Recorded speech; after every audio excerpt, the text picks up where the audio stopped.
আসসালামু আলাইকুম।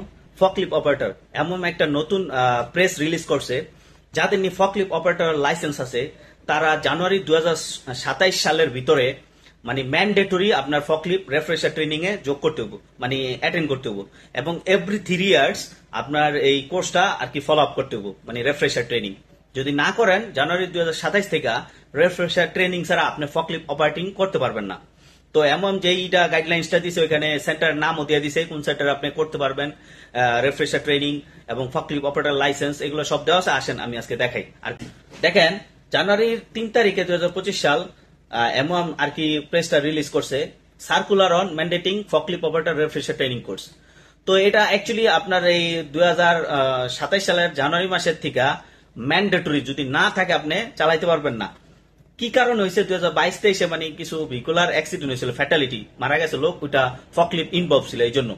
তো দেখেন, এটা হচ্ছে ওয়ার্কপ্লেস সেফটি এন্ড হেলথ এর আন্ডারে আর কি, অ্যাক্টের আন্ডারে, ওকে, রেগুলেশনে।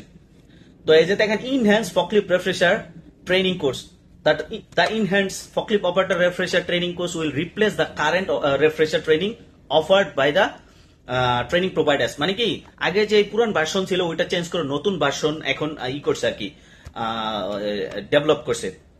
তো এই নতুন ভার্সনে আর কি কি প্রোভাইড করছে, যে মানে এসেনশিয়াল যে স্কিল গুলা, প্লাস প্র্যাকটিক্যাল ট্রেনিং এবং কিছু কি point, industrial guidelines, learning from past accident incident, হ্যাঁ, আগের অ্যাক্সিডেন্ট ইনসিডেন্ট গুলো দেখাইবো, হ্যান্ডস অন প্র্যাকটিস, এগুলো সব শিখাইবো।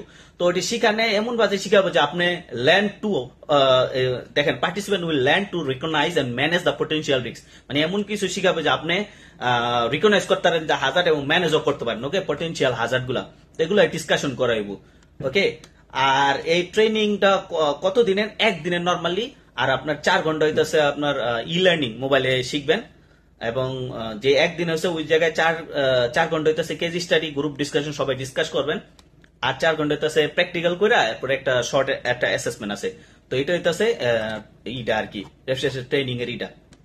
এই যে দেখেন, কমপ্লাইজ two new training requirement before 1 জানুয়ারি 2027 আর কি। তো এর আগে আপনি কমপ্লাই করতে হবে। এখানে কার দায়িত্ব? অকুপায়ার এমপ্লয়ার, হ্যাঁ, আপনার কোম্পানির বস, কোম্পানি প্রিন্সিপালের, মানে আপনার রেফ্রেশার ট্রেনিং পাঠাইবো, ওকে। যদি মানে আপনি যদি কাজ করেন, আর যদি আপনি কাজ করেন না কিন্তু আপনার সার্টিফিকেট আছে, এখন কার দ্বারা করবেন? ওটা আপনি নিজেই আপনি দেখেন, ফকলিফট অপারেটর আর স্ট্রংলি ইনকারেজ, মানে আপনাদের ইনকারেজ করছে করার জন্য, আপনার নিজে করে ফেলাইন। আর কোম্পানির অ্যাপ করতে বলবেন, করলে বেটার, ঠিক আছে। আর না হলে আপনি করে ফেলাইন, যদি আপনি কখনো কোথাও জব করতে যান তখন আপনার লাগবে। কিন্তু আপনি যদি কোম্পানির আন্ডার কাজ করেন, তখন রেফ্রেশারের জন্য আপনি কোম্পানির আবেদন করবেন, কোম্পানির দ্বারা আবেদন করবেন, ওকে। তখন আপনি পে করবেন না বললে, কারণ যেহেতু আপনি কোম্পানির আন্ডারে কাজ করতেছেন। তো আসেন, এই যে লিস্ট অফ ট্রেনিং প্রোভাইডার কোন কোন সেন্টারে আপনি করতে পারবেন। যেমন ধরেন, এই যে আমি একটা example, AAT training hub private limited, okay, এইটাই দেখেন, আপনি রেফ্রেশার ট্রেনিংও করতে পারবেন, আবার ফকলিফট অপারেটর সার্টিফিকেটও করতে পারবেন, এবং হেভি ফকলিফট অপারেটর আছে না, ওটাও করতে পারবেন।